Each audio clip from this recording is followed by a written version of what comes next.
तो चलो ये सब क्वेश्चन को अभी देखते हैं, थोड़ा कोशिश करते हैं समझने के लिए। इसमें देखो पहला क्वेश्चन क्या दिया है, which of the following VT diagram are practically not possible. ऐसा इसमें से कौन सा VT डायग्राम प्रैक्टिकली नहीं हो सकता? क्या ये हो सकता है? हाँ या ना? No. Why? Because you see the magnitude is straight way without any lapse of time. ये वैल्यू से ये वैल्यू में आ गया एक ही समय में, without any change of time, एक वैल्यू से दूसरी वैल्यू में आ गया। Sudden change in magnitude is not allowed, तो ये नहीं हो सकता। इसमें देखो तो इसमें क्या दिया है, ऐसा दिया है। अब देखो तो ये पर्टिकुलर समय में एक पार्टिकल के पास एक ही वेलोसिटी हो सकता है ना, एक समय में 3 वेलोसिटी कैसे हो सकता है? यहाँ पर किसी एक समय में इंस्टेंट में, at this instant particle has got 3 different velocities which is practically not possible, है कि नहीं? अच्छा, इस केस में सेम लॉजिक, किसी एक समय में देखो तो देयर आर 2 वेलोसिटीज, एक ये है एक ये है, नहीं हो सकता। इस केस में हाँ हो सकता है, वेलोसिटी 0 से स्टार्ट किया, धीरे धीरे धीरे धीरे बढ़ते बढ़ते मैक्सिमम हुआ, फिर घटते घटते 0 हो गया, ये हो सकता है ना? चलिए question number 2, which of the following motion can not be represented by VT diagram. कौन सा मोशन VT डायग्राम में रिप्रेजेंट होता था, याद है क्या? For only motion along straight line. कोई बॉल को वर्टिकली अपवर्ड फेंके, कैसे गया? ये अगर हो गया है तो मैं मिटा दूं, आप लोग लिख लो। ये अगर हो गया है तो अभी मैं इसको मिटा देता हूं, ये ऊपर वाला हो गया ना, ठीक। कोई बॉल को वर्टिकली ऊपर की तरफ फेंका गया, कैसे फेंका गया? वर्टिकली अप, ऐसे गया ऊपर, आया नीचे। क्या ये मोशन अलोंग स्ट्रेट लाइन है? हाँ है, तो ये हो सकता है, ठीक है। Ball thrown horizontally from a roof, किसी एक रूफ के ऊपर से किसी बॉल को ऐसे फेंकेंगे तो क्या ये बॉल सीधा ऐसे जाएगा? नहीं, ये तो जमीन पे गिरेगा। Is it a motion along straight line? No, तो ऐसा का VT डायग्राम नहीं हो सकता। 3 में क्या दिया है, an electron revolving around the nucleus, ये न्यूक्लियस है, इलेक्ट्रॉन घूम रहा है, क्या ये मोशन अलोंग स्ट्रेट लाइन है? नहीं है, ये भी नहीं हो सकता। चौथा में क्या दिया है, चौथा में दिया है कि एक हॉरिजॉन्टल स्प्रिंग ब्लॉक सिस्टम, एक ब्लॉक के साथ एक स्प्रिंग अटैच्ड है और ये ब्लॉक ऑसिलेट कर रहा है, ऐसे ऐसे ऐसे ऐसे ऑसिलेट कर रहा है। इसके लिए हो सकता है क्या? हाँ हो सकता है, क्योंकि it is a straight line motion, ये हो सकता है, ये नहीं हो सकता। समझ में आया? तो before we go for question number 3 में आपको और एक क्वेश्चन नंबर 4 जाने से पहले इस क्वेश्चन को भी मत लिखो, करें। हो गया ना यहाँ तक? क्वेश्चन नंबर 1 2 हो गया। क्वेश्चन नंबर 3, क्वेश्चन नंबर 3 देखिए।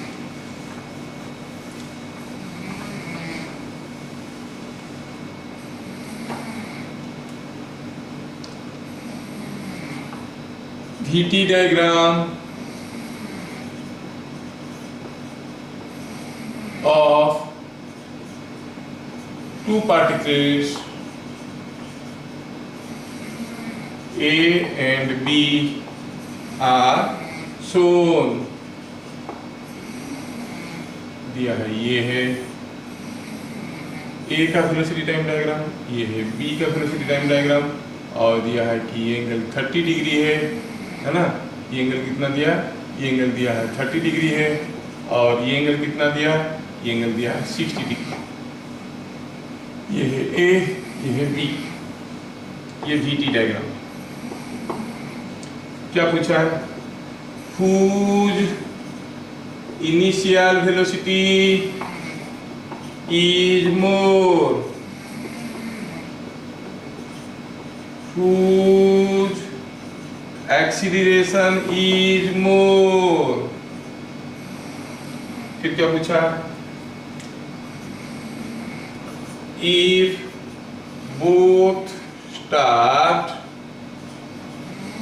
at same time, both start at same time, which one initially leads? and which one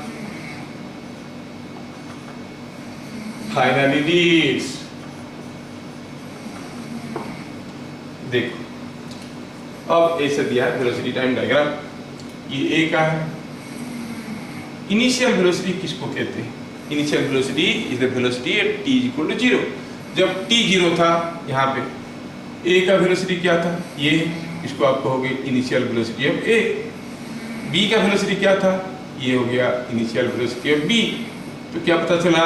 पता ये चला कि आपका सॉल्यूशन कुछ ऐसे जाएगा, बीट नंबर 1 में initial velocity of b is more than initial velocity of a,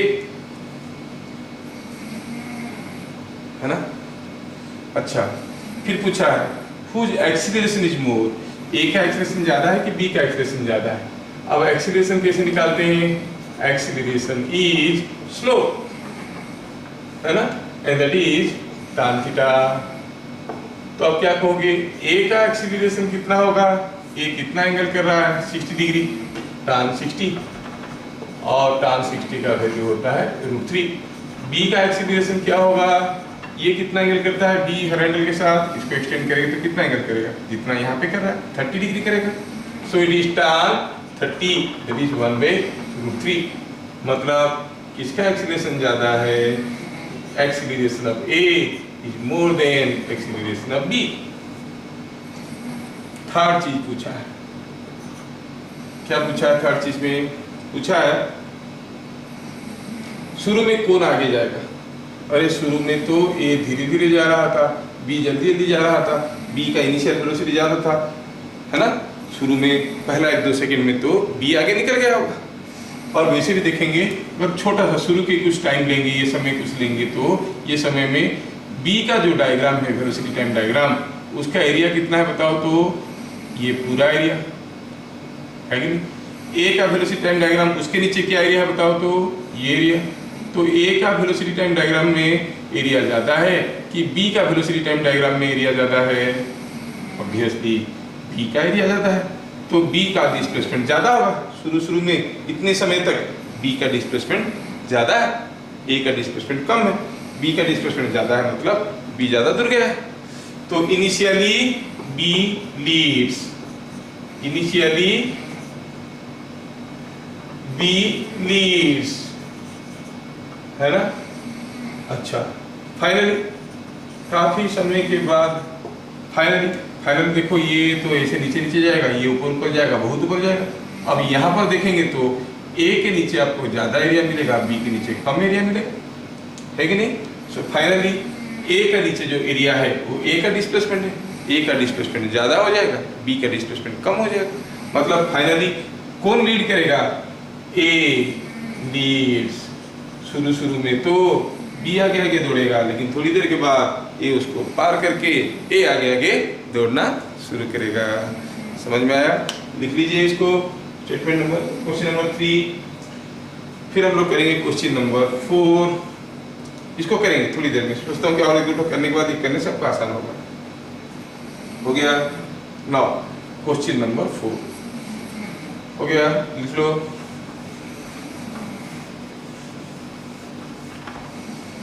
अच्छा, अभी हम लोग देखेंगे question number 4।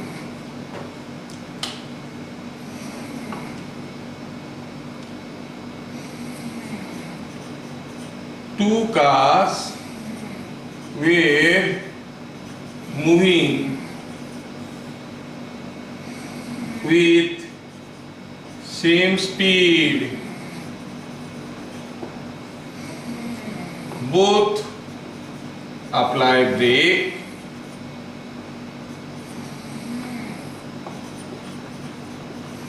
and come to stop.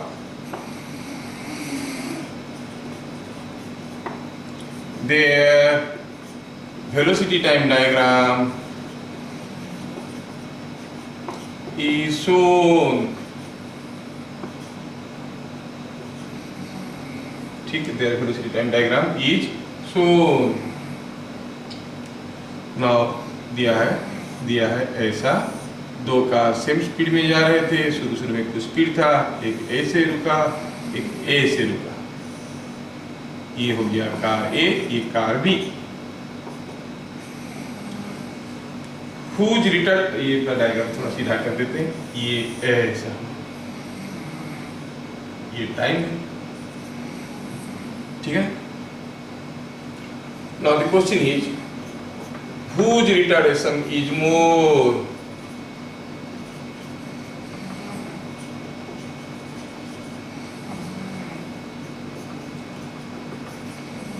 which one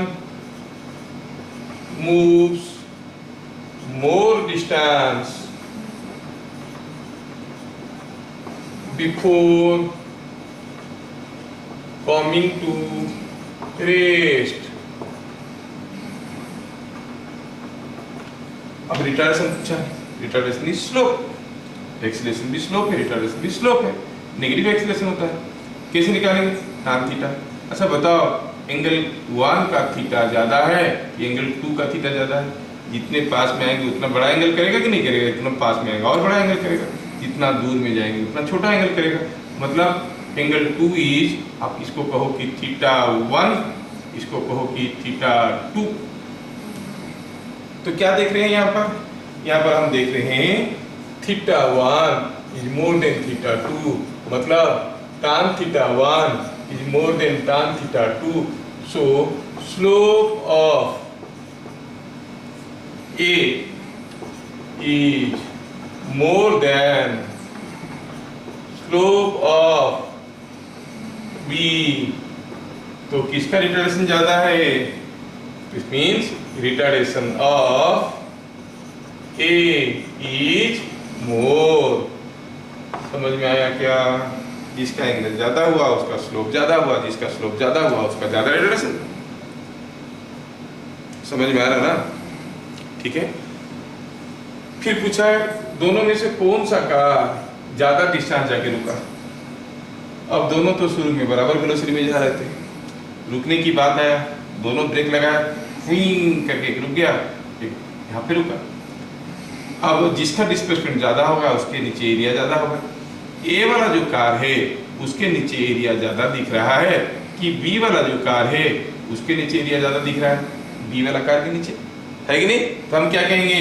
displacement और B moves more distance before stopping, रोकने से पहले बी ज्यादा डिस्टेंस गया। नंबर 4 गया।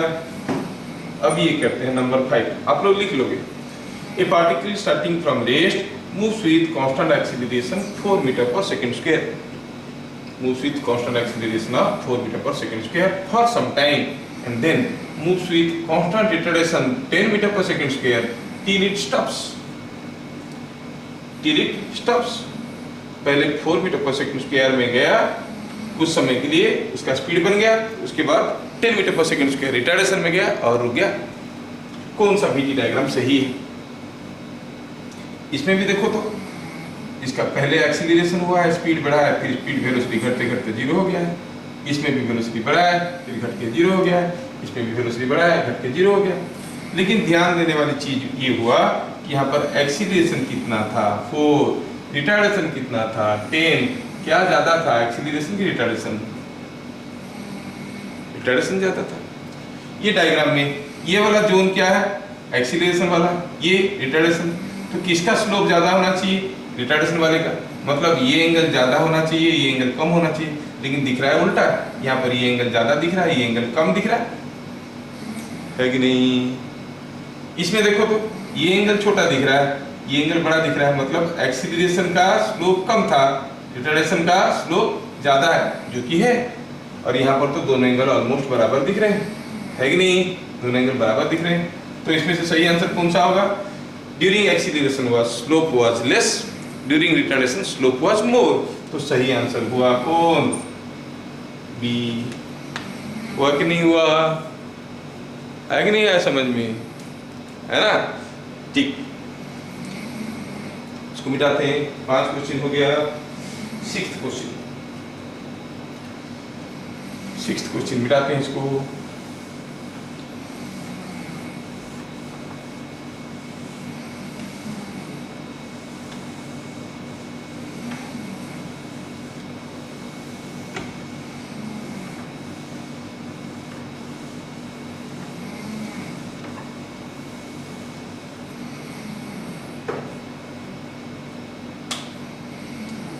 ऐसे दिया है किसी का velocity time diagram.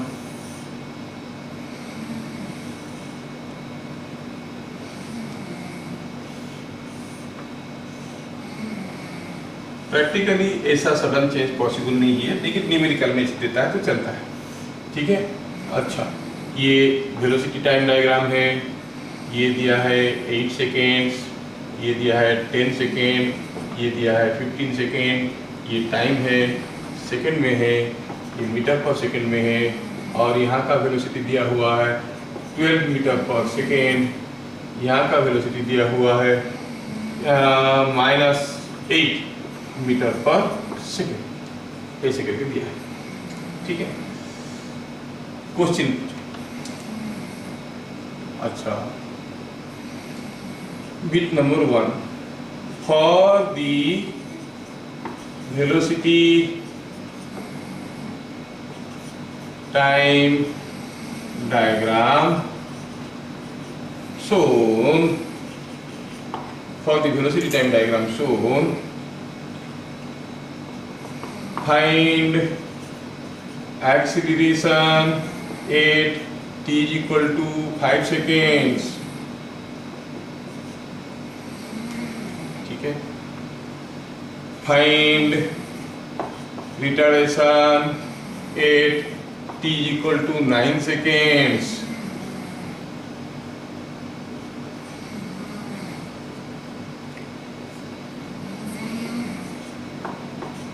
find distance moved during acceleration,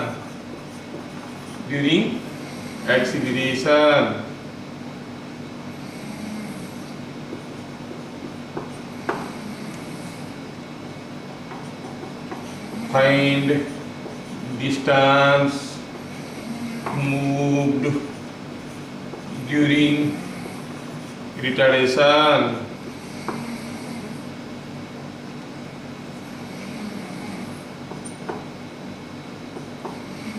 find total displacement,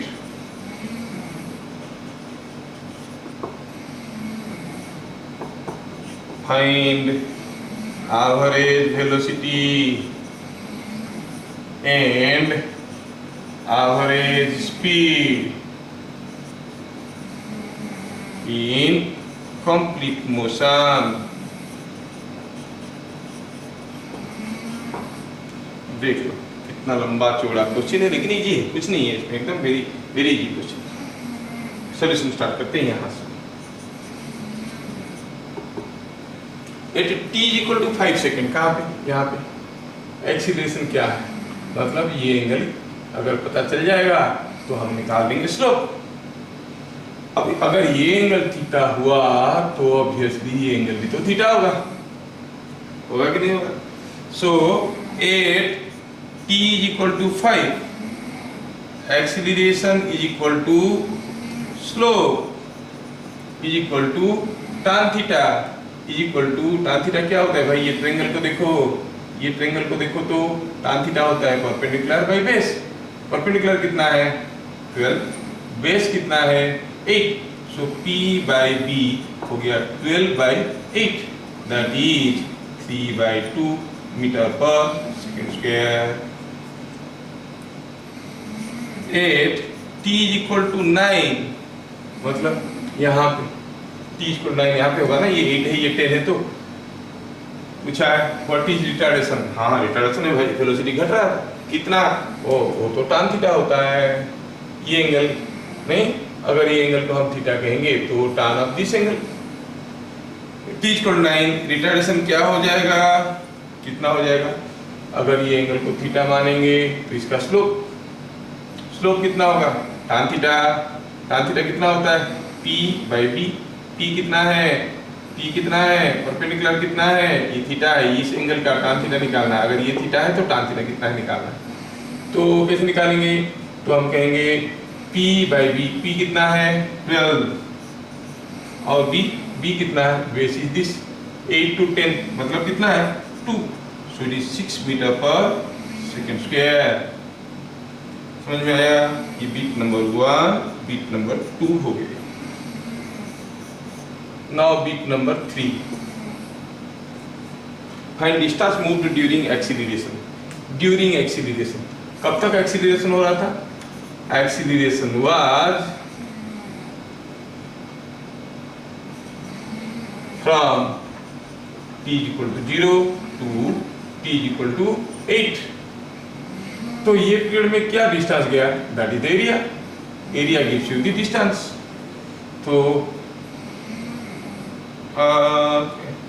displacement पूछा है, what is the distance moved during acceleration. अच्छा, ये पीरियड में पार्टिकल तो स्ट्रेट लाइन मोशन में जा रहा था, उसका मोशन का चेंज आया था क्या? नहीं।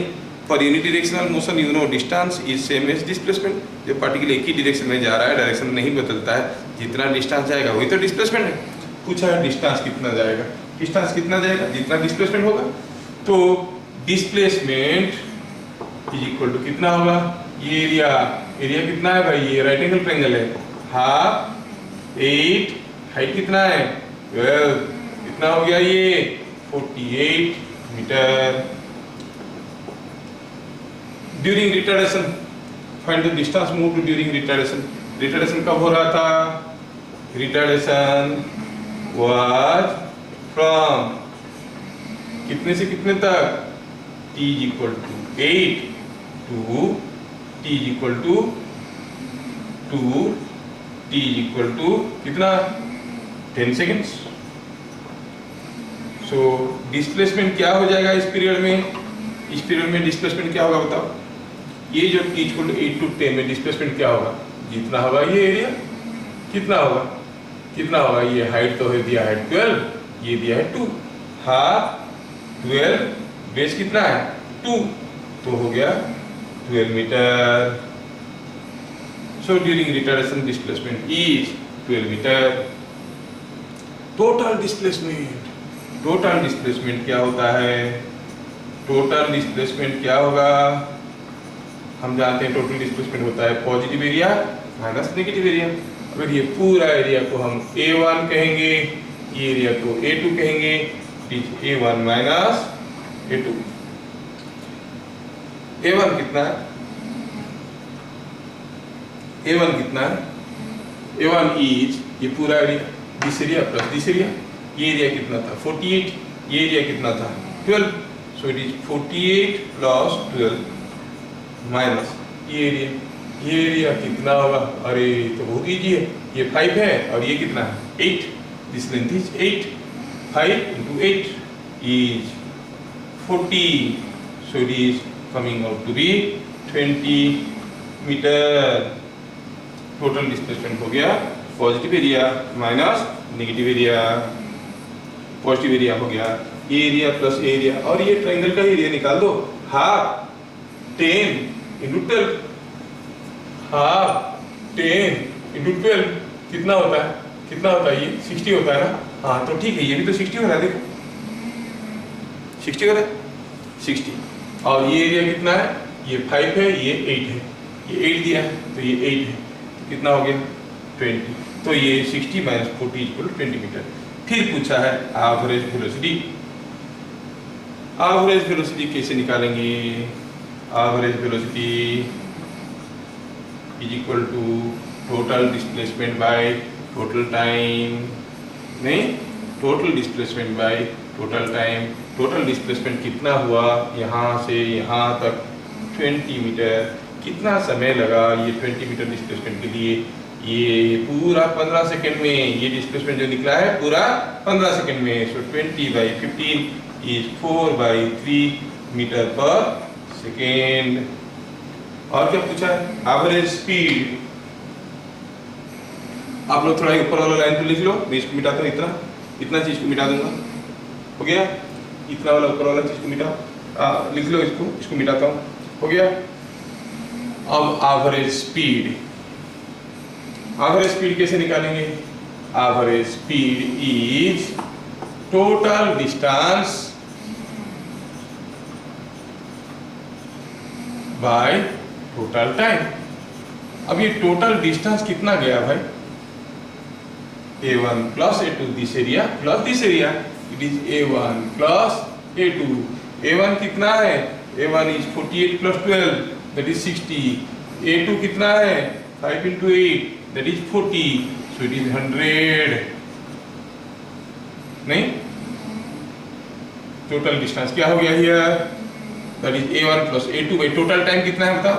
टोटल टाइम यहाँ से यहाँ तक का पूरा टाइम 15, तो ये हो गया बाई 15 बाई 15, तो ये हो गया 20/3 मीटर पर सेकेंड। समझ में आया क्या? ये हो गया 20/3 मीटर पर सेकेंड। ध्यान से देख लो, और सारे क्वेश्चन हम लोग करेंगे तो आपको समझ में आ जाएगा। अभी वेलोसिटी टाइम डायग्राम समझ में आया, ढेर सारे क्वेश्चन करेंगे तभी समझ में आएगा। ठीक है, बढ़िया से समझ में आने के लिए आपसे काफ़ी क्वेश्चन करवाएंगे तब आपको बढ़िया से समझ में आएगा। देख लो, ठीक है, ओके।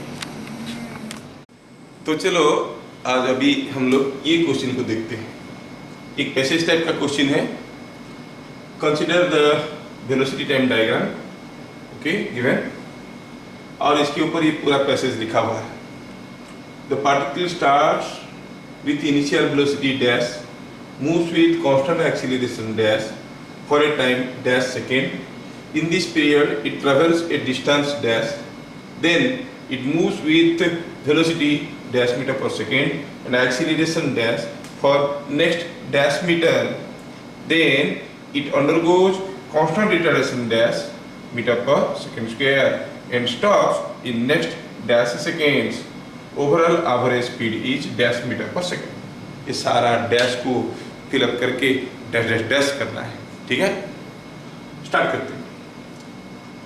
कर लो, फिर आप लोग लिखोगे, मैं आपको टाइम दे दूंगा, पॉज लगा के लिख लोगे।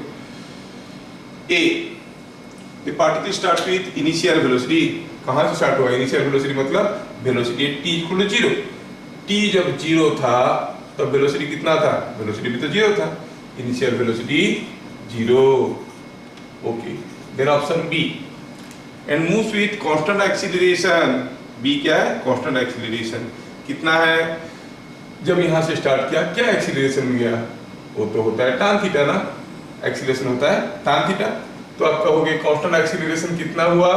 It is tan theta and that is equal to, say it is theta 1, tan theta 1 that is equal to how much? How much? p/b 10/5 is 2 metre पर second square.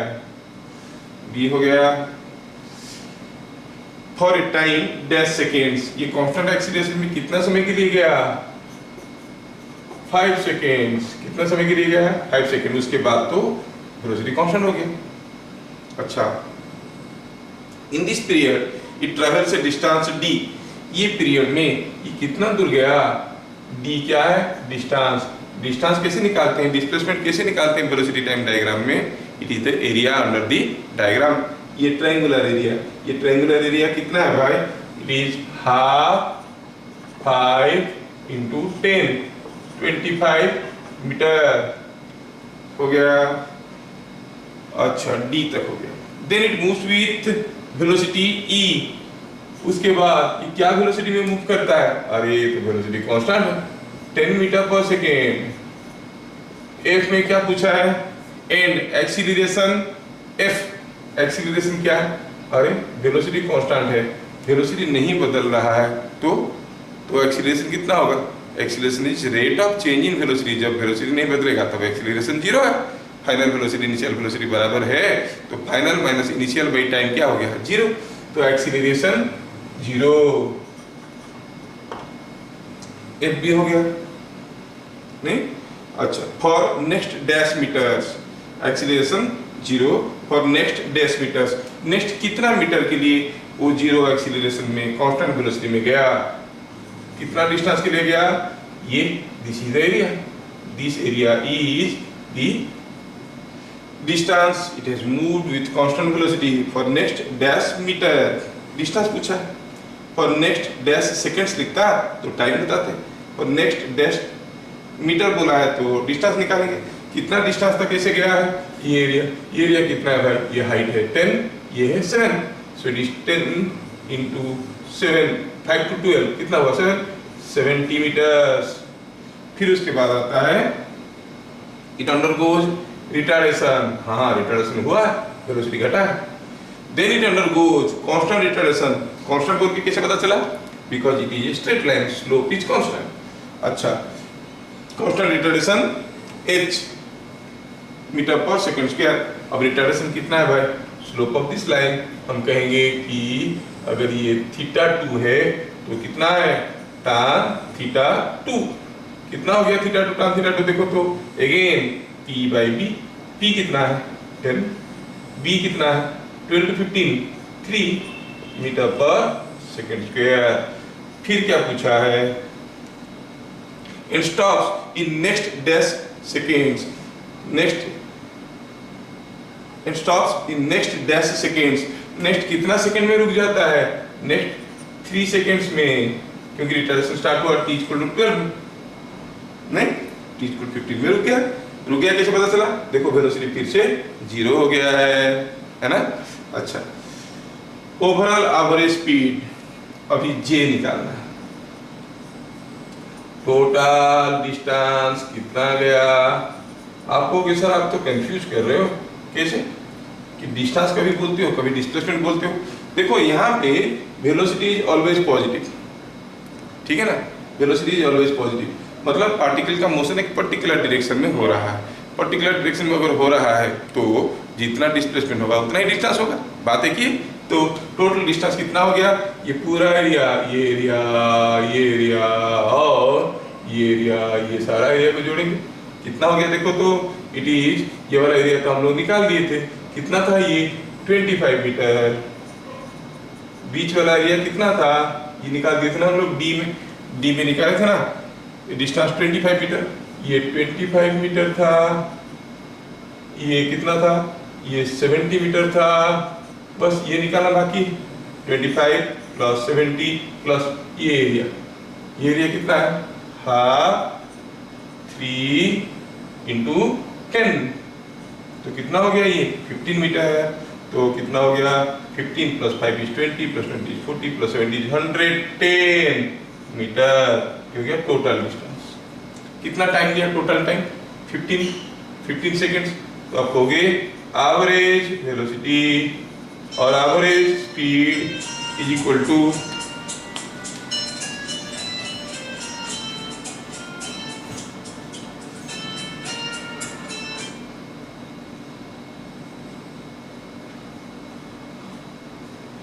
Average velocity is equal to कितना हो जाएगा, total displacement by total time. Total time कितना है भाई 15 second का, सो 15 में divide कर दो, कितना हो गया, ये हो गया 22, ये हो गया 3, 22/3 मीटर पर सेकेंड। देख लो, लिख लो इसको,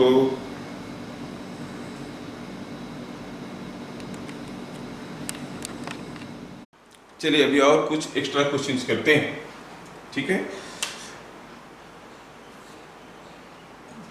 now next question, a particle moves with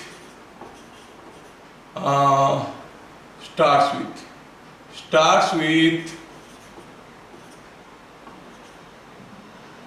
6 metre पर सेकेंड, मीन्स क्या है ये velocity, and moves with constant acceleration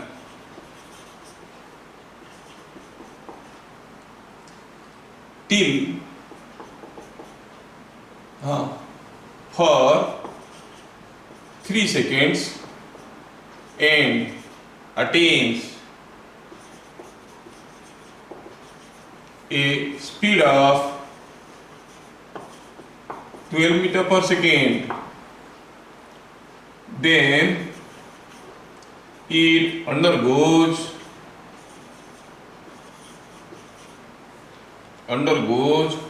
constant retardation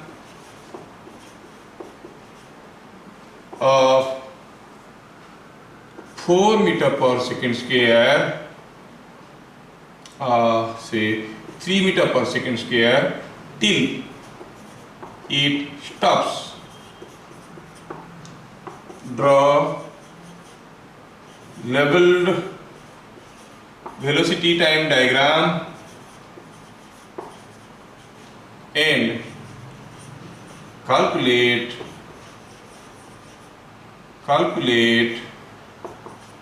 overall average velocity.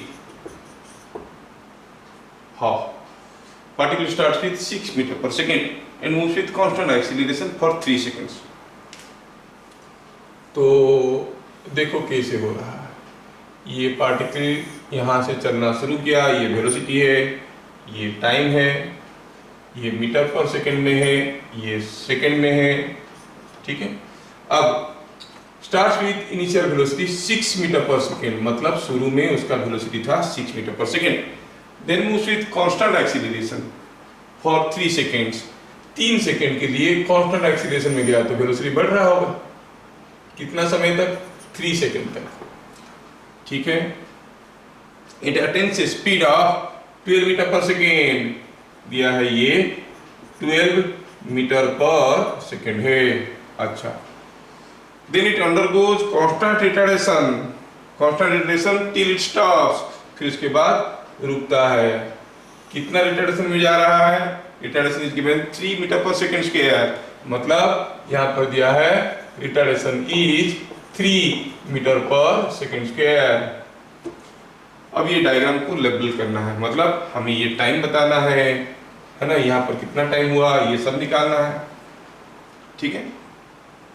चलो मानते हैं कि ये टाइम है t। कब पहुंचा? t इक्वल टू t में पहुंचा।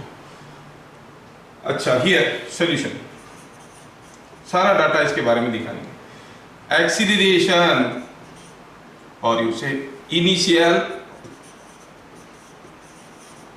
एक्सीलरेशन कितना, ये पार्ट में एक्सीलरेशन कितना है? ये दिस नहीं, tan थीटा कितना होता है? This by this. ये कितना है? ये 6 है, ये 12 है, ये कितना हुआ? 6। ये कितना है? 3। तो एक्सीलरेशन कितना हो गया? tan थीटा कितना है? p by b means perpendicular by base, 6/3 that is 2 metre पर सेकेंड स्क्वायर, ठीक है, ये मिल गया। देन अंडरगोज रिटार्डेशन कितना दिया है? 3 मीटर पर सेकेंड स्क्वायर। अच्छा, अगर यहाँ से यहाँ तक 3 सेकेंड है, यहाँ से यहाँ तक 3 सेकेंड है, तो यहाँ से यहाँ तक कितना है? t-3 है कि नहीं? क्योंकि पूरा टाइम t है, ये 3 है, तो ये t-3 हुआ। और ये पूरा हाइट कितना है? 12। तो ठीक है, यहाँ पर रिटार्डेशन ऑलरेडी दिया गया है 3, तो रिटार्डेशन कितना होगा यहाँ पे? This total height by this p by b। p कितना है? 12। b कितना है? t-3 and that is how much? Given 3 metre पर सेकेंड स्क्वायर। क्या इसमें से हम t निकाल सकते हैं? हाँ, निकाल सकते हैं। कितना होगा ये? 12 is equal to 3t minus 9, और t कितना हो गया देखो तो?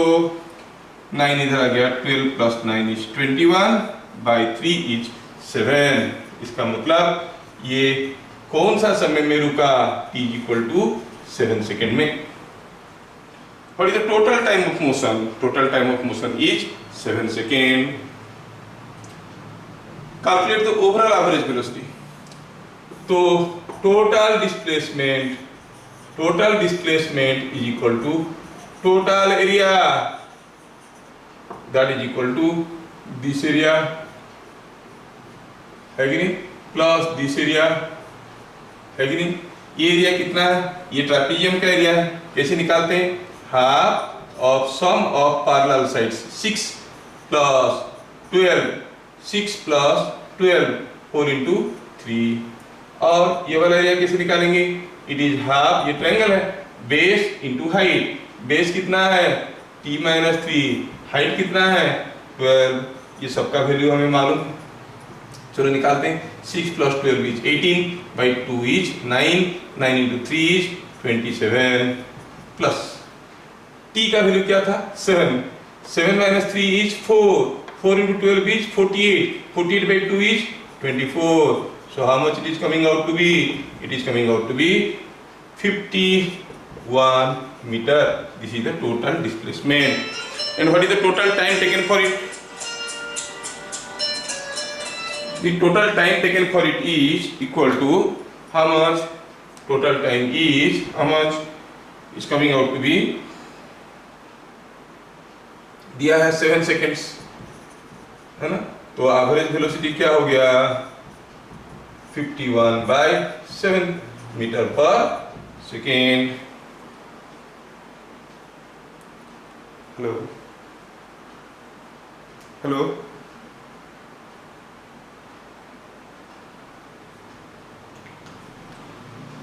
फिफ्टी वन बाई 7 मीटर पर सेकेंड. लिख लो, देख लो.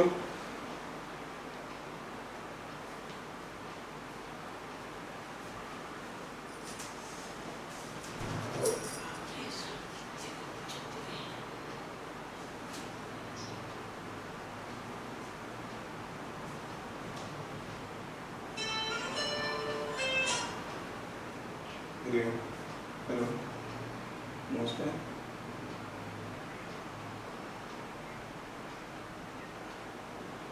ଆଜ୍ଞା ଆଜ୍ଞା ହଁ ହଁ ମୁଁ ତ କହିଲେ ନାହିଁ ବର୍ତ୍ତମାନ ଅଫିସ୍ ତ ସେଠି ବନ୍ଦ ଅଛି. ମୁଁ ତ ଏ ସାନାଛ ପାଖରେ ଅଛି ଜଗଦାରେ. ହଁ ହଁ ହଁ ସାନାଛ ଦେଖିଛନ୍ତି ଜଗଦାରେ? ହଁ ତାଠୁ ଟିକେ ଆଗକୁ ଗୋଟେ ଆନ୍ଧ୍ରା ବ୍ୟାଙ୍କ ଅଛି, ଦେଖିଛନ୍ତି? ସାନାଛରୁ ଆଉ ଟିକେ ସିଧା ଆସନ୍ତେ ନେଇ ଆଡ଼କୁ ଗୋଟେ ଡାଇମେଣ୍ଡସର ବଡ଼ କଲେଜଟା ଅଛି. ହଁ, ଆଉ ତା ସାମ୍ନା ଘରଟା ମୋର ଏକଦମ ଫ୍ରଣ୍ଟ ଘର ଘରେ ନଡ଼ିଆ ଗଛ ବହୁତ ତୋଳିଛି, ଦେଖିଲେ ଜାଣିପାରିବେ.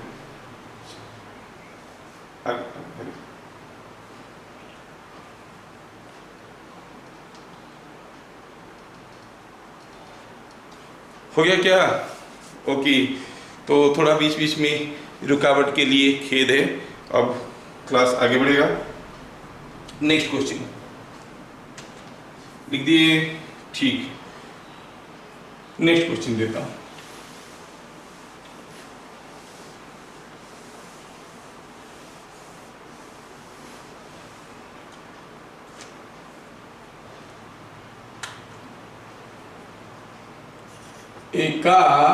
a body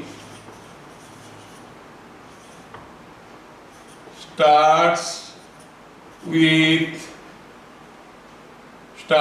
from rest, moves with acceleration 4 meter per second square for some time, then with acceleration 6 meter per second square for some more time,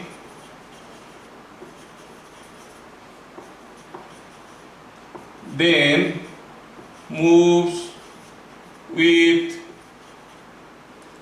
retardation 2 meter per second square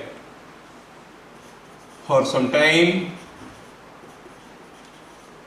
then with retardation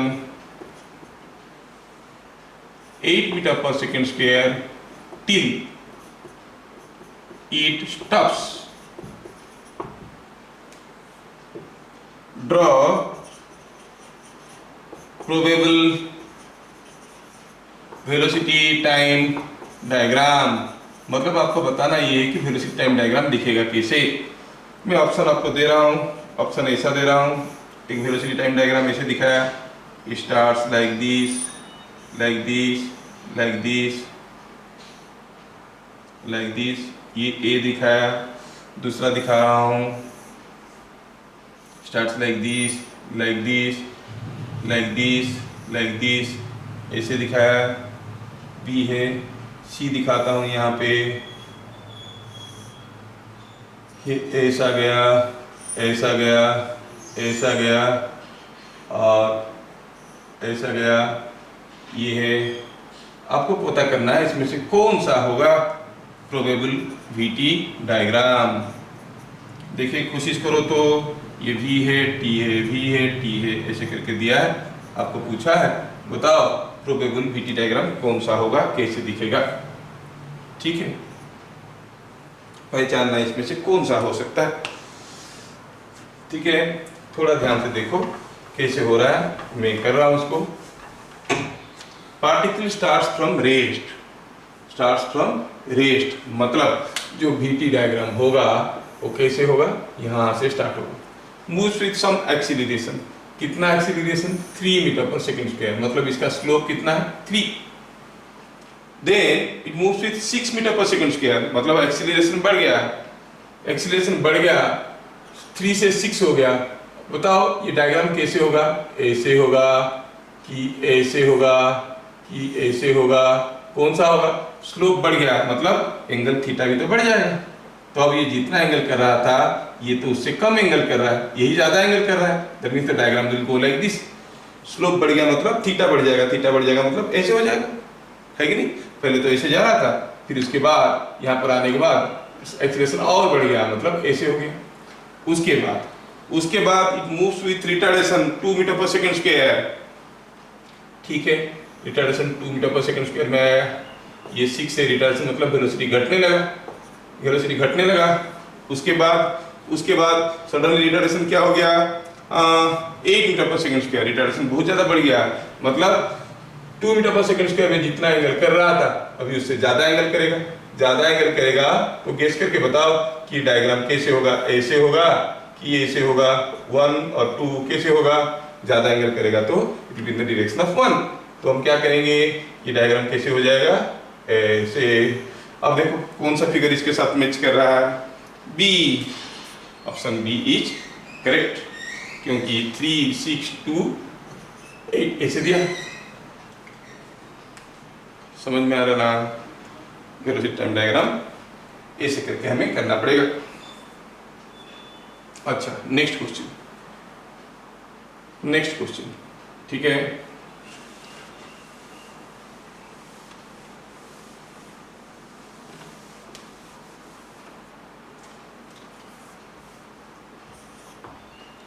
A particle starting from rest moves with acceleration, with constant acceleration